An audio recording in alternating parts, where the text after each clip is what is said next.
বিকেলে না ওই দিন একটু ছাদে গেছিলাম। গাছটাকে দেখে এত ভালো লাগছিল, মন ভরে গাছটা একটু দেখছিলাম।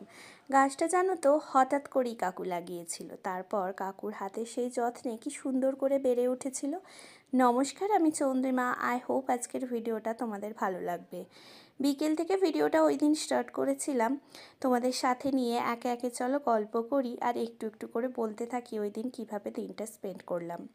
মামনি পাপা থাকাকালীন একটা মেমোরি বলতে পারো। যখনই ভিডিওতে ভয়েস ওভার দিই মামনি পাপাদের সাথে নিয়ে, মনে হয় যেন পাশে বা সাথেই আছে।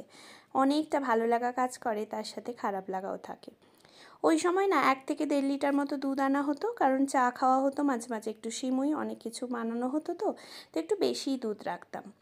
সেই দিন প্ল্যান করেছিলাম সাইডে যদি একটু ইভিনিং স্ন্যাক্সের সময় সিমুই বানিয়ে নেওয়া যায়। তারপরে এই যে পরোটাগুলো দেখছো, এটা না ব্রেকফাস্টে মামনি বানিয়েছিল, একটু এক্সেস হয়ে গেছিলো, তার সাথে একটা ডোনাট ছিল। ভাবলাম ফেলে দেবো, পরোটা ভেজিস সবগুলোই বেশ ভালো আছে। মিডিলে চলো একটু আদ্ভিককে দেখিয়ে নিই, যেটা দেখলে তোমরা খুব খুশি হও। ওকে অনেকটা টাইম খাওয়ানোর পর একটু কাকুর কোলে বসে ওকে একটু পাখি, বাইরের ওয়েদার একটু দেখতে দিই। আকাশ বাতাস সব কিছু দেখলে না ওরও ভালো লাগে। সবসময় ঘরবন্দি থাকতে কারই বা ভালো লাগে বলো? আমাদের বড়দেরই ভালো লাগে না, আর ও তো ভীষণই ছোট। তো খুশি হয়ে কাকুর কোলে হাত পা ছোড়াছুড়ি করছিল, বাইরের এনভায়রনমেন্টটা দেখছিল। আমি সুন্দর করে এই যে প্লেটে রেডি করে নিয়েছি, এক সাইডে একটা ডোনাট, প্লেটে নিয়ে নিয়েছি পরোটা আর ভেজিসটা।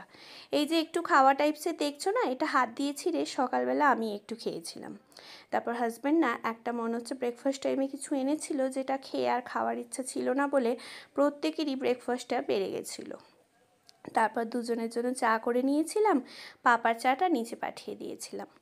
আমি আর মামুনি বাইরের ছাদেটা খাবো বলে একটা টুল বাবা কাকু সেট করে দিয়েছিল। তারপরে মামুনি বলল, তুই আয় না, একা একা আমার খেতে একদম ভালো লাগে না। আমি না ওই সময় যাই বানাতাম, যাই করতাম, মামুনি সেই আমি আগে খাবো এটা দেখবে, তারপর খাওয়া শুরু করবে। বাট আমি বললাম, তুমি একটু বসো, আমি একটু ভিডিও করে নিই, দেন একসাথে খাবো। প্রথমে চাটা স্টার্ট করলাম। আমার না আবার একদম ঠান্ডা হয়ে যাওয়া চা খেতে একদমই ভালো লাগে না।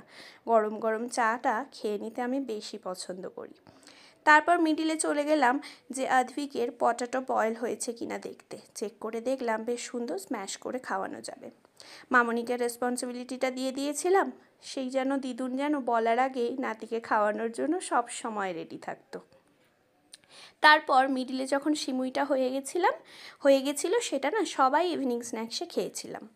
তারপর এই যে ব্যাটারটা রেডি করেছি দেখছো, এটা না আগের দিন কাঁচকলার কোপ্তা বানিয়েছিলাম, সেই ভিডিওটা তোমাদের সাথে শেয়ার করব কখনো। তাতে না একে একে স্টেপ ওয়াইজ আমি দেখিয়েছিলাম যে কখন কি ইউজ করছি। আজকে হাতে সময় খুব কম ছিল, একবারে ডিরেক্ট ব্যাটারটাই দেখালাম। একদম গোল গোল শেপ দিয়ে দিয়েছিলাম, হাতে একটু বেসন বুলিয়ে নিয়েছিলাম। এই কোপ্তার একটা হিস্ট্রি আছে, যেটা হচ্ছে প্রথম দিন একদম প্রথমবার বানিয়েছিলাম, কিছুটা নিজের এক্সপিরিয়েন্স থেকে আর কিছুটা যেমন ইউটিউব হয়। শাশুড়ি মায়ের হাতে আগে খেয়েছিলাম, নিজে বানানো বলতে আগের বারে যখন বানিয়েছিলাম না, সবাই খেয়ে এত প্রশংসা করেছে, ভালো লেগেছে, সেকেন্ড টাইম রিকোয়েস্ট রেখেছিল যে আরেকবার খাবে। তো তোমরা দেখে বুঝতেই পারছো কোপ্তাগুলো অনেকগুলোই ছিল। সাইডে কিন্তু সব কিছু ইনগ্রেডিয়েন্টস, মশলা যা কিছু লাগবে সবটা অ্যারেঞ্জমেন্ট করে দিয়েছিল কাকু।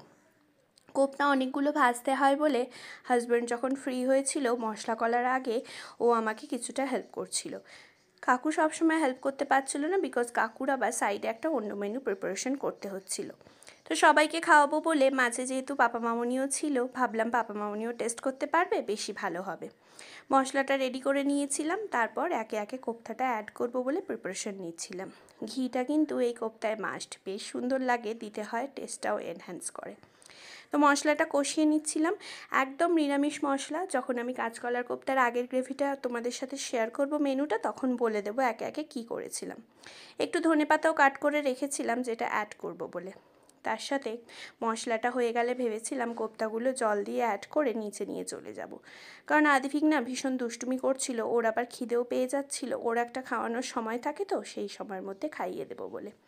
রান্নাঘরটা বেশ বড় ছিল বলে মামুনিকে একটা চেয়ার দিয়ে দিয়েছিলাম, মামুনি ওয়েট করছিল। সব কোপ্তাগুলো একে একে অ্যাড করে দিলাম, আর মশলাটাও তখন কষা হয়ে গেছিলো। তো ভাবলাম এবার কোপ্তাগুলো অ্যাড করে দেওয়া যাক। চিনি নুন সবটা টেস্ট করে নিয়ে দেখলাম বেশ সুন্দর। নিরামিষ একটা রান্না হলেও এত খেতে টেস্টি হয় যে তোমাদের খাওয়াতেই মনে হবে যে না, ভীষণ সুন্দর হয়েছে। সাইডে হাজব্যান্ড বানাচ্ছিল ওর কিছু oil free menu. Oil free মেনুটা ও একদমই অ্যাভয়েড করতে চাইতো না তখন, বিকজ ও খেতে এটা অনেকটাই ওর জন্য ভালো হচ্ছিল। একে একে কোপ্তাগুলো